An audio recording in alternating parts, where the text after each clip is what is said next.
Welcome to the Powerful Ladies podcast. I'm Kara Duffy, and today's guest is Anita Yokota.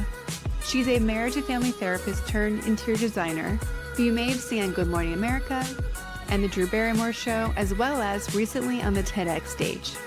Her newest book, Grounded Home, and our conversation in this episode dives deeper into her philosophy that our home influences our mental health and how we can use interior design to find peace and harmony, or as much of it as possible when sharing it with our families, as well as leading our design choices from a place of feeling, empathy, and inclusion.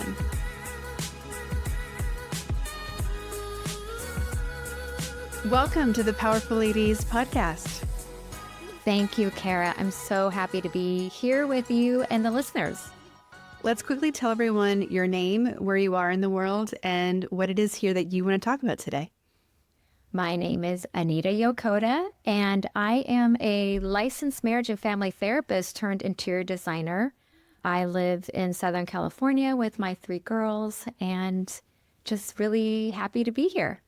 And you have is it your second book coming out?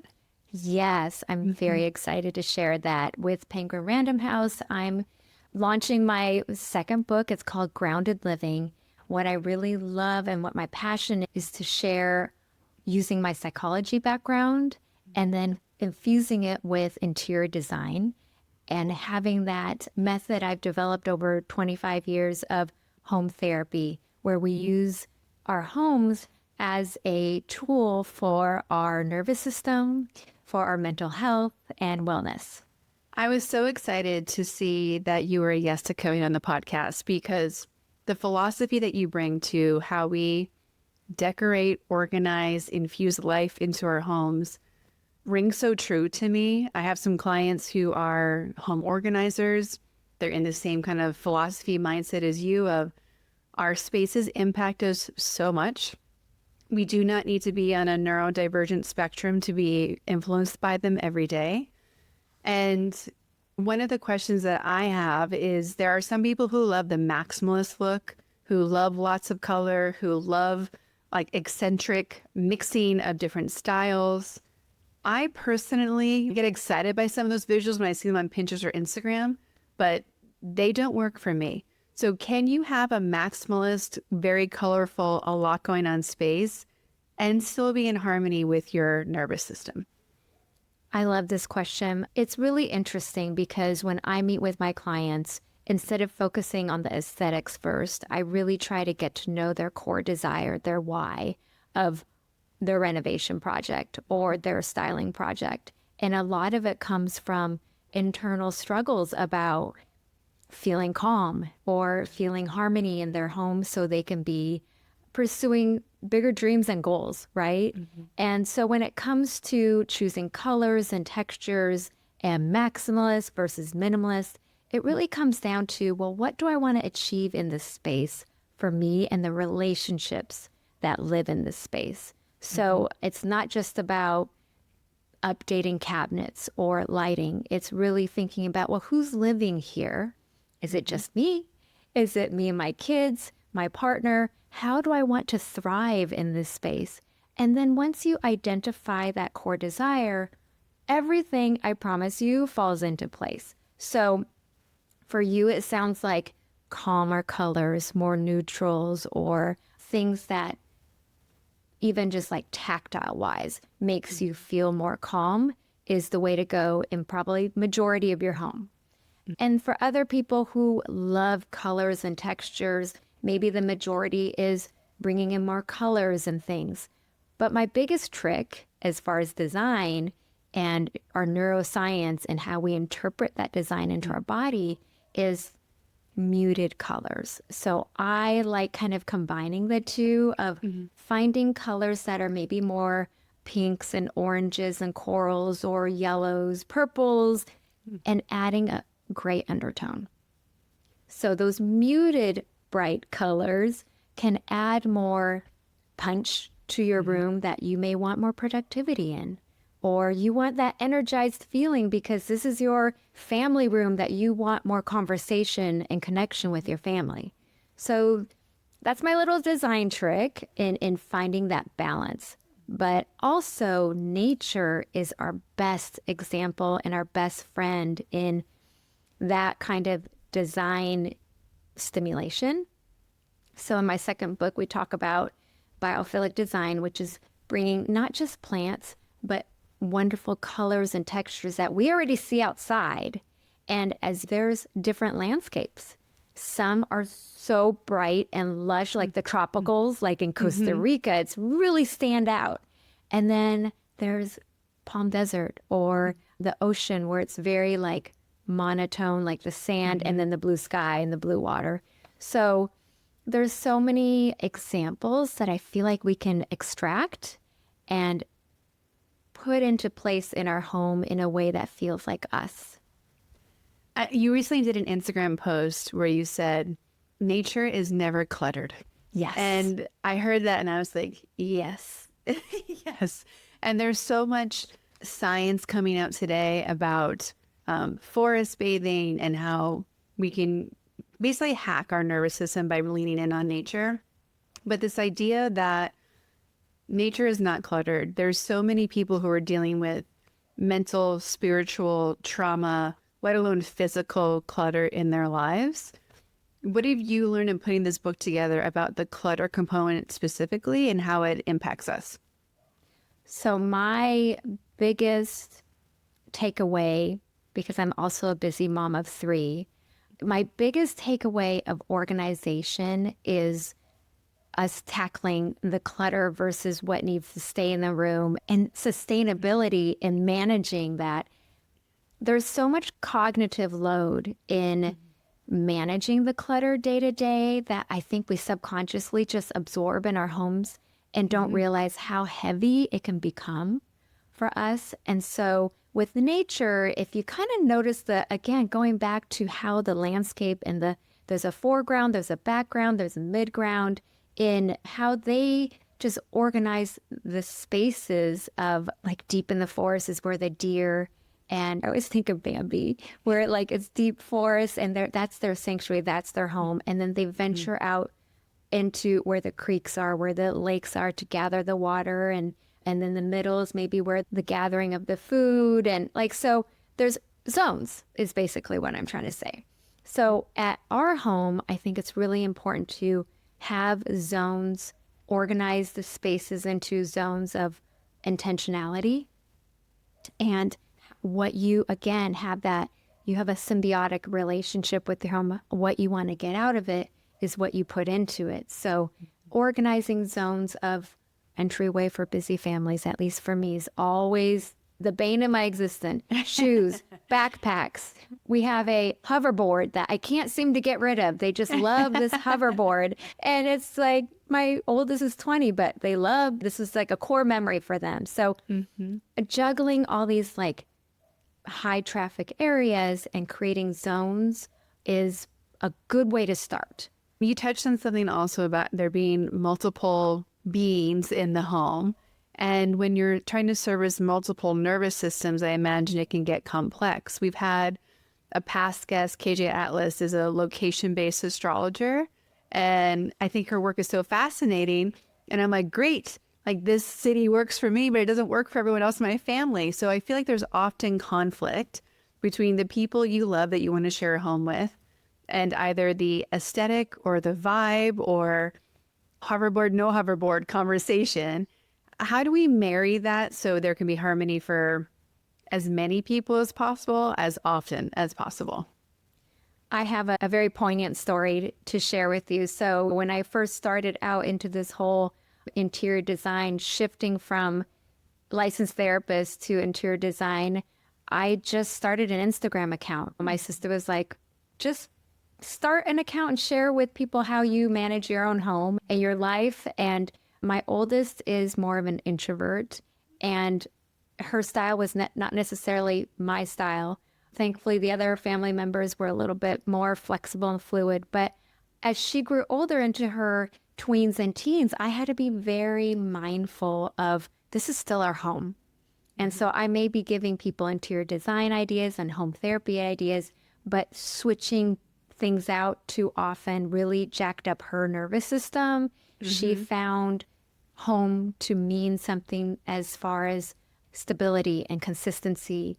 And I'm the opposite. I love changing things up, and that gives me stimulation in a positive way, whereas that gave a negative stimulation for her. So we really had to learn to communicate, and me as the mother, who's the adult, had to really define my zones in the home of boundaries.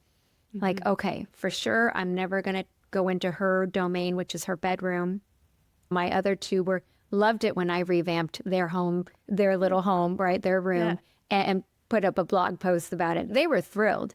She was not. And so for many years, and maybe a lot of my followers even now don't know I have 3 daughters because one was never in the mix. So yeah, I'll meet some followers in person. They're like, you have 3 kids? I'm like, yeah. But that was our journey together of honoring the pace of changing things up, or whose room is not to be, just boundaries. Yeah. But we did create little reading areas in the family room where that would always stay the same, and her little corner with her favorite West Elm reading chair. So even though we were busy bees doing things, that was her way of connecting with us by sitting there and reading a book quietly. It's really understanding each other's style and what we're receptive to as human beings. One thing I kind of remembered as a therapist and then turned it into like a interior design mindset with different family members is there's tactile learners, there's visual learners, there's auditory learners. There's many different types of learners. Well, in our home, we absorb our interior decorating at home or how we perceive clutter. Some people have a higher tolerance. Some people have a lower tolerance. All of these things, we lean towards something, right? And I realized, okay, my oldest daughter leaned towards more boundaries.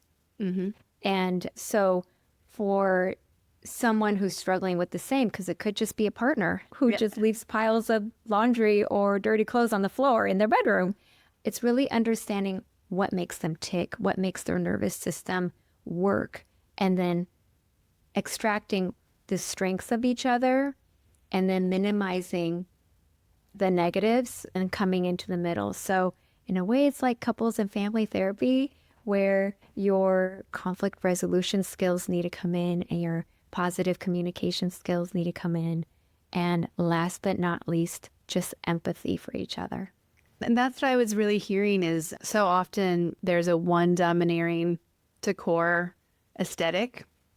There's one person who maybe cares more about it or wants it to be their way or the highway. And I really hear you giving people space to be contributing to what the house looks like, feels like, sounds like, and remembering that we need to be honoring each of those people versus whomever decides to take the project on. Because usually who's doing the project is the one who decides all the things. Yes. And I think for the person who's more in the passive state, in a way, because it's not their thing, it's easier to let the more dominant person take over the design.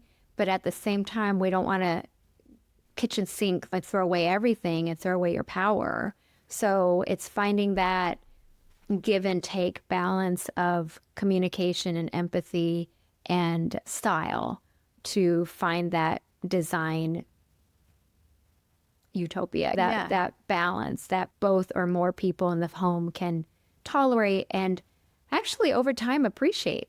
I know, because there's so many stories that I've heard where when a couple moves in together, the interior design aspect is almost like a prequel to all the other problems that will come up.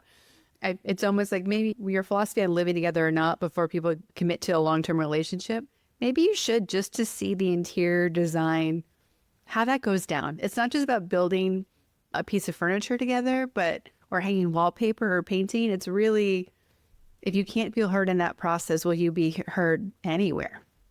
You bring up such an interesting point because I deal with couples and siblings When we're redoing the teen shared bathroom, there's always brother or sister, there's always these like push and pull conversations. But I think you're right in the fact that there's just very big nodal points in our lives that draw the good and bad out of us and the ugly. With renovations, it's high stakes because sometimes it's like hundreds of thousands of dollars involved. And so for the couple, money issues come up and there can be power struggles about that. So yeah, interior design can seem very easy breezy at first, but it can unearth a lot of things as well, which is interesting to me because I like helping to solve it. Oh, yeah, I know. I mean, it's digging into the real things that are holding people back or giving them energy and letting them take. I also think is fascinating. It comes up quite often in my coaching and consulting practice because you can't run a business without running the person. Yeah. So all the things come up and I'll joke, be like, it doesn't matter if it's related to business. If it's in your space right now, we should mention it in a session because it'll tell me something else about how you're going to be a leader or how you're going to delegate or how you're going to handle different conflict or money issues or something. We're the same person everywhere. Yes, I get that. When you think about how mental health has become such a topic, especially in the US in the past couple of years, and we are hearing over and over again that people are more lonely, more people are getting diagnosed with things like ADHD, being on the spectrum, and our homes are these places that we have some authority over, depending if we're owning, renting, etc. Why do you think that there are some lifts in our conversation about mental health and more people being diagnosed with something? And then how can our homes, can they treat things? Can they resolve things? Do they minimize them? Like, how does that fit in the bigger equation of our mental health? It's a wonderful question. This is mentioned a lot, but I really do think the COVID period, it was like a flashlight. It showed all of us collectively how much our homes can be for us or against us, right? It could create more friction or it could be an opportunity to harmonize what we have and empower us.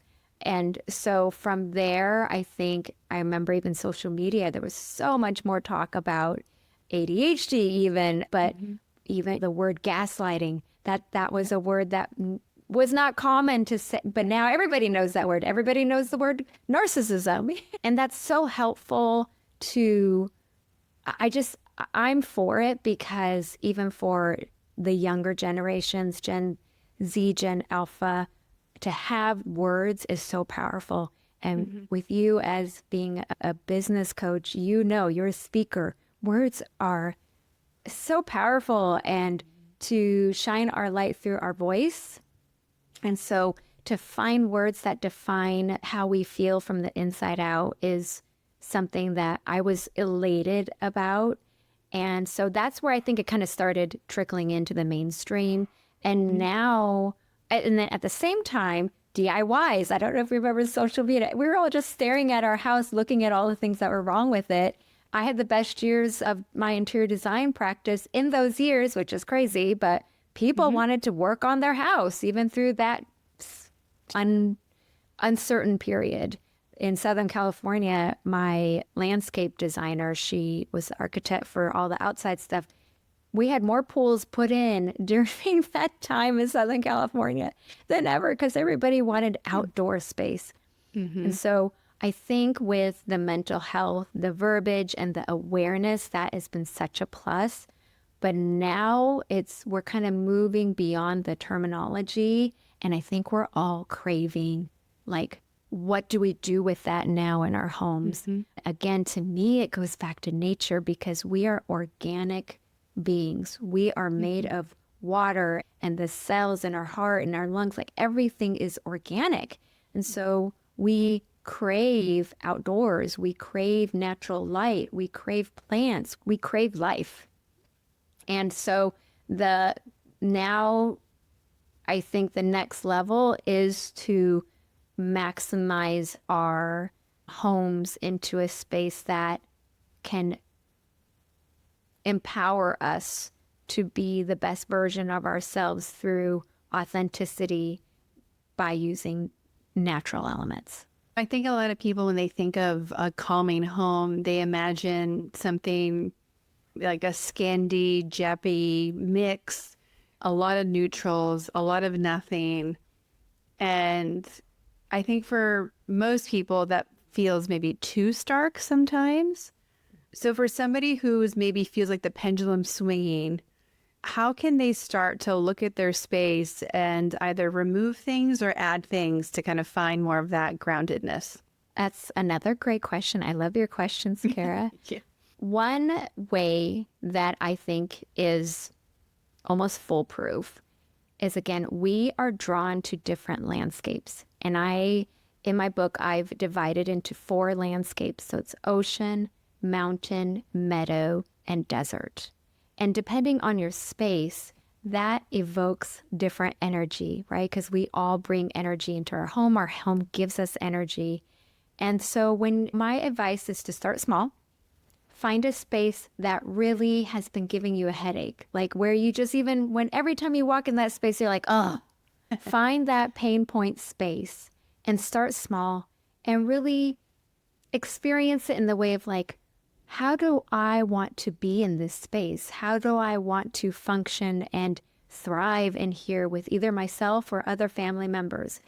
And start with those 4 landscapes. Does it feel like an ocean vibe? Does it feel like a mountain, more moody and dark and layered vibe? Or is it a desert, which is more minimalistic, monotone? And meadow is very fresh and spring-like and summer-like, and it's a different kind of energy. So I think starting the idea with one of the landscapes, and then that landscape is kind of built in, right? Because with meadow, there's already certain color palettes. With the mountain or with the ocean, with the desert, and you start getting into the momentum and your design, because you're combining your core desire of how you want to thrive in that space with the landscape of that nature palette, it's all gonna fall into place. And I know for a lot of people, they think of changing their home environment, doing some interior design work, and they just see like the bills starting to pile up. And I think that being able to feel safe and grounded in your home should be something kind of democratized. Like no matter where you are in the economic spectrum, you should have access to this. For someone who thinks I can't afford to take an action in my space to feel grounded, how do we disprove that to them? Again, another amazing question. I really, when I wrote the book, the first book and now the second book, I write to the readers not only that have homes or own homes, but in my mind, I think of the graduate student who's in an 800 square foot Brooklyn studio in New York. I think of first-time homeowners, a young family who's starting out. So what I love to do is empowering anybody who has 4 walls and a roof, finding ways that not necessarily break the bank, but finding ways that kind of breaks through your heart into what your soul really desires. So if it's adding more natural light, but your bathroom doesn't have natural light and you want to get ready in the morning with natural light, there's happy lights that help you regulate your circadian rhythm, or there's all kinds of different lighting warmth, right? That you can, different bulbs that you can pick for different rooms. Amazon is pretty amazing these days. Online has so many different affordable budgeting lighting that just have those 3M sticker things. And it's LED. Like we no longer have to add wall sconces through our electrician anymore. It's pretty crazy. There's so much renter-friendly stuff. So many. And that's why I think it's really not thinking about all or nothing thinking. Like in cognitive behavioral thinking, there's all or nothing, which is it has to be a big renovation or bust. What I really encourage people to do is just start small and go with your intention. And I think even so much of the nature and the not having clutter and being grounded can be a flow conversation. Yes. And that just is rearranging what you already have. Absolutely. It's, again, editing out things, because when you think about nature, It's very sustainable, right? It only uses what is workable in that environment. So a mountain environment's not going to have necessarily a desert plant or things. Like, it naturally edits out things that don't work for them. So really, from that mindset, think the same of your room or that pain point space that just drives you nuts, and think, okay, in a very natural, organic, functional state, does this item or does this furniture plan flow with what naturally happens in our home? So instead of thinking them design rules, instead of thinking what an Arch Digest living room would look like, think about, oh, our living room is a dead space. No one uses it. Is there anything else in this space we could actually use it for instead of a formal living room? And that will naturally evolve into something maybe that will be useful for you. I love that you bring up the creative use of different rooms, because that's something I've been working on in my own home. I have what's like probably considered like a beach cottage type house. It's a 2-bedroom, 1-bath, relatively small house. But it's much bigger than apartments in New York City. And I've been watching videos on YouTube where a family of 5 lives in a 1-bedroom, and it's good space. There's not like silly wasted space, which drives me crazy in homes. But I am looking at it going, okay, how do I break the rules of what each of these spaces are supposed to be to have the spaces that the family needs? Like, I've been thinking about different zones. We need the kind of entry zone, drop-off entry zone. I need an office zone. It doesn't have to be big. It needs to be able to fit my monitor and a chair. We need sleeping zones, but we only need them at night. Like, I've really been looking into things like Murphy beds to create some space, because it's so silly to me that like the bedroom has this huge bed in it all day long. Meanwhile, 500 people are hanging out in one living room on top of each other. And I'm like, okay, so how do we start breaking some of the traditional rules? What's your take on when to break those rules, and how do we break free ourselves of what we think a space is supposed to be to have what we actually need? It's funny you mention the Murphy bed, because I was probably one of the earliest adopters of turning the DIY Murphy bed I customized it into something more modern looking, and it was really fun to do, and it was very popular on Pinterest, and it spawned a lot of creative ideas. It was very exciting to see. And this was, again, during COVID, where the kids were on Zoom for school. And yet the guest bedroom just had this queen size bed. What were we doing? And so I built that DIY Murphy bed. And then we created in that room, which again is just a regular bedroom, into 4 different zones. We had the sleeping area that would come up and down when needed. And then we had a little snack area because the kids wanted a separate area to just watch TV. We had a TV in there. And so I had a little beverage fridge, like I made a little bistro area for them. And then that also became my Zoom office. It became a multi-purpose room in our home. I transformed it from the guest bedroom. So I agree with you. How it started first, for me at least, and I've noticed that all my ideas from my clients, it always started from some kind of friction or pain point. So I think when you have a room that you're just like, oh, I have no idea what to do with this, instead of thinking of it as a problem, I think of like, okay, but what would be really cool? Like, what would I really want this room to be? We've put a pool table in front of a formal living room because the family wanted their home to be the it place for the teenagers to come to. They had 3 boys, and they wanted to kind of keep an eye out, like, what are the boys up to? So a pool table was very popular among their kids' friends, and they put one in the front living room, and there you have it. It became a playroom for teenagers. I'm also very excited lately about being able to move things into different rooms. In particular, I like working in natural light. It also helps when we're on video calls. And I actually found this small stand-up, sit-down, on wheels, little mini desk that I could at least move my monitor and like the foundational items around. Because my laptop I can throw anywhere. That wasn't the issue. There's lots of places to find chairs. But finding this little tiny on wheels sit or stand desk at IKEA meant that I could now work outside. I could work in one bedroom, the guest room, the kitchen. I could have it next to my island if I wanted to work there. But it completely removed my idea that my office needed a permanent space. And it honestly was like this, it's like $129. I'll link it in our show notes. It gave me so much freedom to not feel trapped in a place when I didn't want to work and because the lighting was bad that day or that time of day. And it gave all this freedom to think differently about permanent versus temporary. How does that fit into the nature and the grounding of when we think about spaces as well too? I think that's, to me, the word when you were describing your journey, the word evolution just kept coming up in my brain.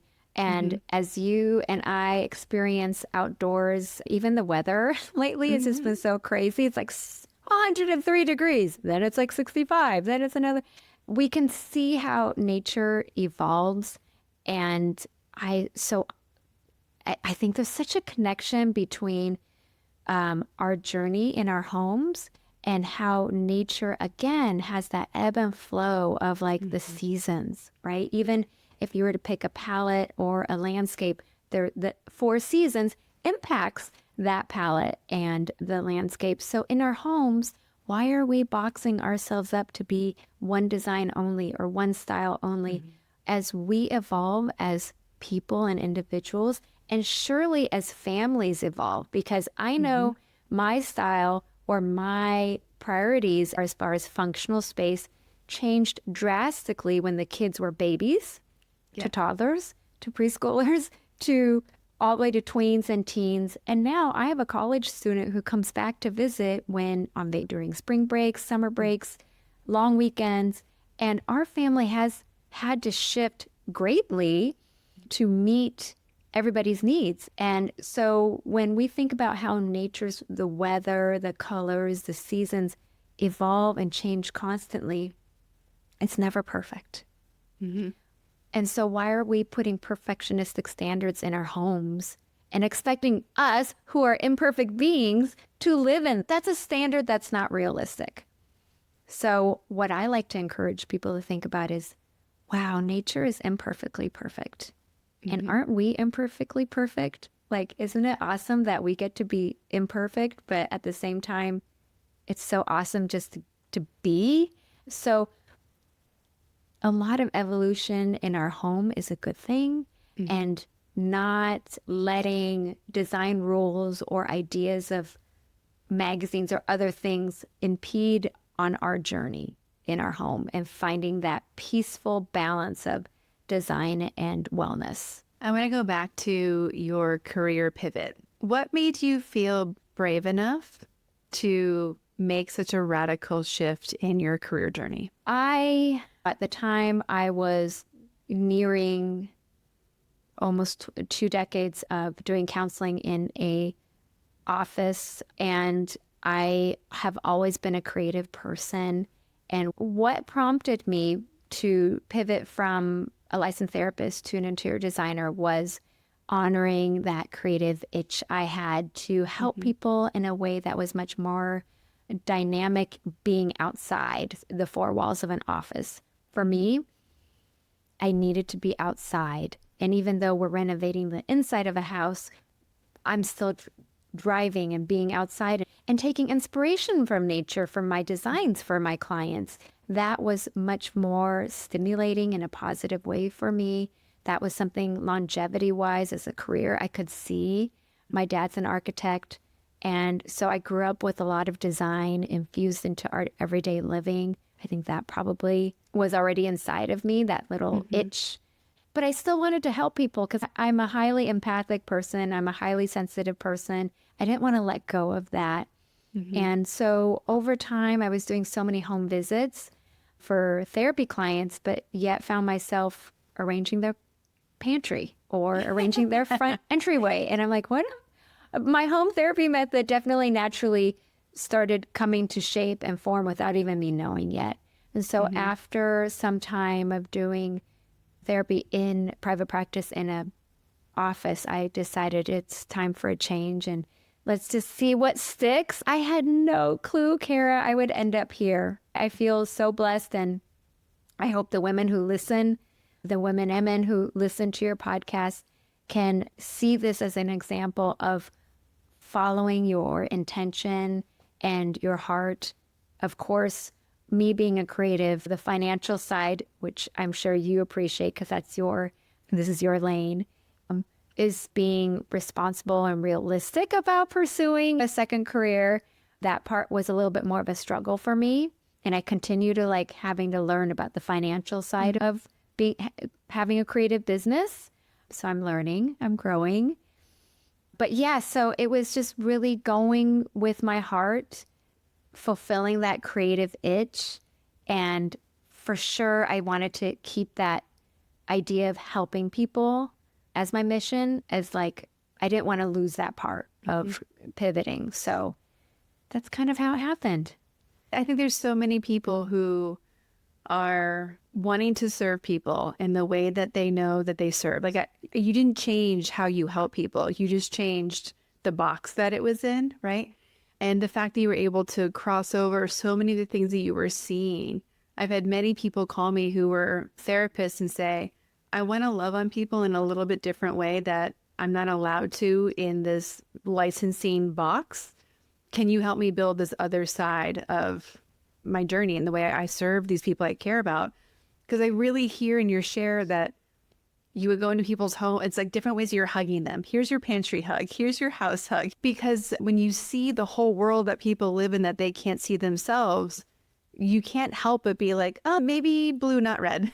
And how do we help people in all those ways? So when you can see it for someone, it's so frustrating when you can't tell them all the things you're seeing or help them implement it. So I really get that pull to just be in service at a more 360 level, perhaps. Yes. And you intuitively know yourself the best, right? You may not listen to it at all the time, but you intuitively know who you are.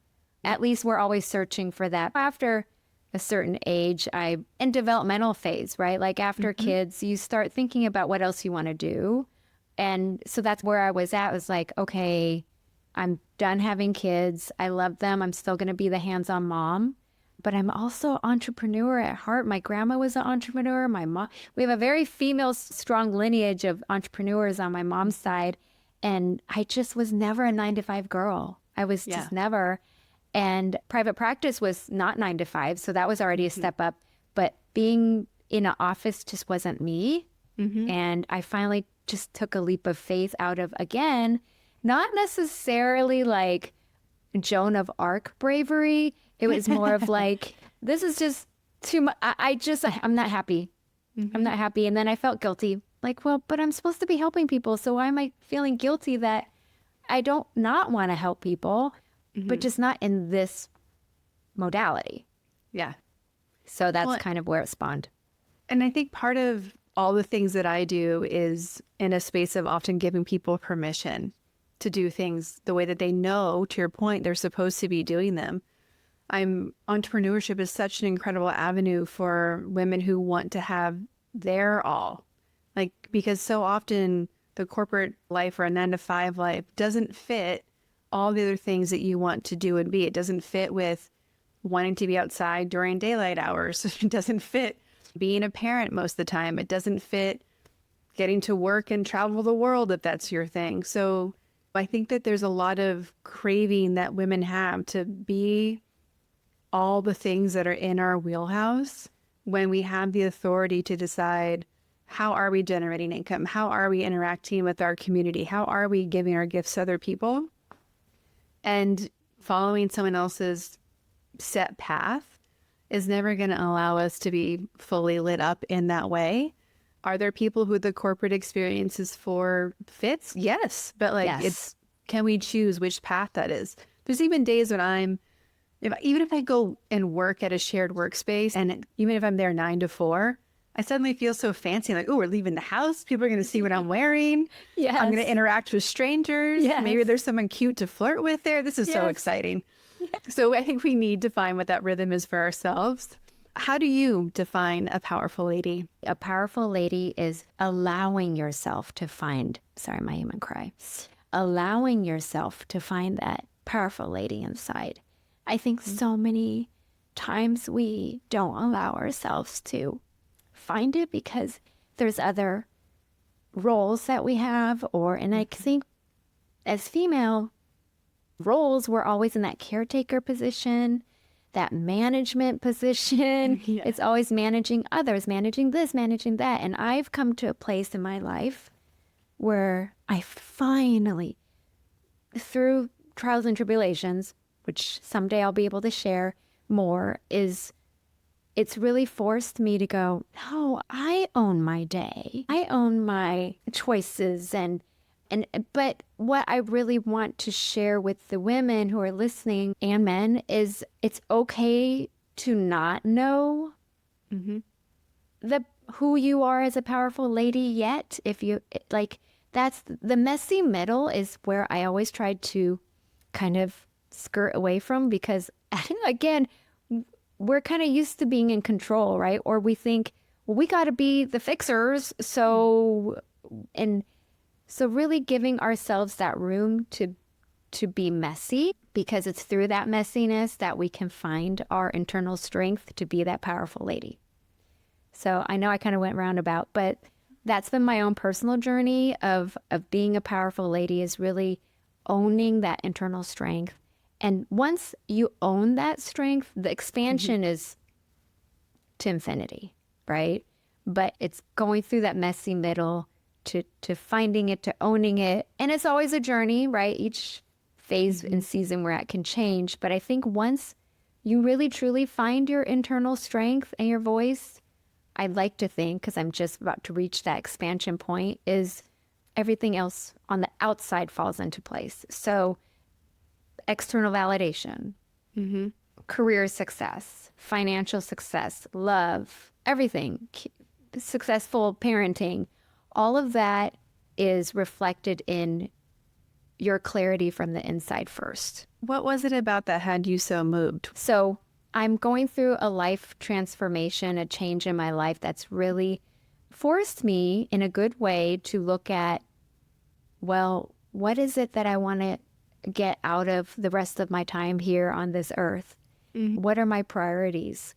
What are my intentions and my focus? Yeah. And is loss really a bad thing? No. It forces you to look at what you can gain within your power, because so many years I had lost power in different categories of my life. And from that loss, now I'm able to see I actually had a lot more power than I thought. Well, and that's what I wanted to ask about, because in that emotional moment, I really heard it wasn't a sad emotional moment. I heard a gratitude emotional moment. I know for myself, I am 10 times more likely to cry from a happy, appreciative moment. Like people winning Olympics, forget about it. Like I will be in a puddle crying. Watching a sad story, maybe not. Right? But I really sense in you that there's this gratitude, achieving, kind of reached a milestone for you to yourself. Yes. Yeah. So it's messy, it's painful, but man, does it feel good when you finally get to know yourself. Yeah, it's crazy. It's the level at which women in particular are told to sacrifice everything for a greater good or for an other. I'm really grateful to be living in a time when women are being asked to choose themselves, being asked to be selfish, being asked to lead with themselves first so that they can be of the best service of other people. And I feel very grateful to be in a generation that has seen it in different ways. Like I was told I could be anything I wanted, but let's do it in this very masculine way. And we've all gone that and be like, well, no, that right idea doesn't feel right. It's still not the right solution. So I feel really grateful to have both sides of it. And there's an interesting conversation a few podcast episodes back where we were talking about how Gen Z or Gen Alpha has a very different perspective than maybe a millennial or Gen X view on what it means to be this kind of empowered, balanced woman, or men as well. Like there's this balance that we're all kind of coming into, which I think is such a beautiful thing to be seeing happen in humanity when there's so much divisive things and horrible things happening elsewhere. Yeah, I feel lucky to be alive right now. Yes. For me, as a mom of 3 daughters, I do everything for them. Whatever I do, my hope is that it's a legacy for them. And even through this transforming event in my life, in my season, I'm hoping that they can see this. Oh, mom set some boundaries. Like it's okay to say no. Yeah. To things that don't serve us, that are not safe or healthy. And if someone else gets mad, so be it. But if we have a safe and secure, stable environment, and this is what we need to do to get to there, then this is what we need to do. And I mean, one of my coaching modalities is a ridiculous and extraordinary life. And I remember leading all men's actually mastermind through this topic and talking about it and giving them advice and coaching them through it. And I went, oh, you're showing me all the things that aren't extraordinary in my life. And, when your whole world is helping people find that in their homes, you're like, oh man, I gotta fix my house now too. I think about it all the time. When people come visit my home, a lot of times, and it's a very benign comment, it's like, oh, so it's not so perfect. I'm like, yeah, because Instagram's just like the front of the screen, okay, guys? You don't see the sides and the back and we have a good laugh. But at the same time, I'm like, oh, wow, people, like, you forget sometimes people's perception versus like how you really live. But it's also a nice challenge for me too, because I see like, oh, well, I've lived this method through my clients. I've lived it through my own angst of lack of organizational space, everything, or even just colors and textures that, again, back to my oldest daughter who didn't like my style. But it's a fun challenge at this point to level up in your home, but not by aesthetic standards per se, but by your very distinct living standards. And that's a question I think everyone can ask themselves is, what are my living standards in my home? And start from there. I love this idea of getting back into what do we want to feel for ourselves? How do we want other people to feel? I'm even personally myself, we're swapping out a couch right now because it wasn't allowing conversation. Like no one ever sat on it. Like I was like if there was me and 2 other people were watching a show or something, we would sit on it. But when guests would come over, they would never sit down. And I'm like, that doesn't feel comfortable. Yeah, that's a clue. Yeah. I'm like, that couch has to go. We're redoing the whole arrangement because I want people to be able to sit and be in conversation and actually let out a sigh when they come in the house. That's what I want people to feel. So I'm going to be taking your advice, putting it into my own home. For everybody who wants to find you, follow you, get your books, where can they do all of those things? So on Instagram, my handle is Anita Yokota. It's very easy. My website is anitayokota.com, and that's where you can find all my resources, my blog posts. You can find the links for my new book, and I'll be in the next month sharing a lot about why I wrote the book and the highlights of the book that you can glean from, and then where to purchase. My second book, Grounded Living, will be available wherever books are sold, online and in stores. So I'm very excited about that. Yeah, so I love it. Thank you so much. Of course. Well, our final question for today is, how can we help you? What do you need? What do you want? What's on your to manifest, your wish list, big or small? What can myself or the community help either make happen or fulfill for you? Oh, thank you, Kara. I'm so grateful for this question. I actually spoke at my first TEDx talk in November, and it was such a personal milestone and career milestone. I would love it if everybody would go listen to it and be encouraged by it. But I talk about how our home is our therapist. And I talk about how my relationship with my grandmother impacted how I design now as an interior designer today. So my manifestation is my next step would be being on the TED stage for a second talk. I love that. And for this book, and of course for this book to be shared and for people to really love nature in a way they never thought they would at home. That would be amazing. Well, this has been fantastic. Thank you so much for the work you're doing. Thank you for the way that you're loving on the people and the clients in your life, and you're truly changing people's lives by starting in their home. So thank you for the work you do and for being a powerful lady in your own home too. Thanks, Kara.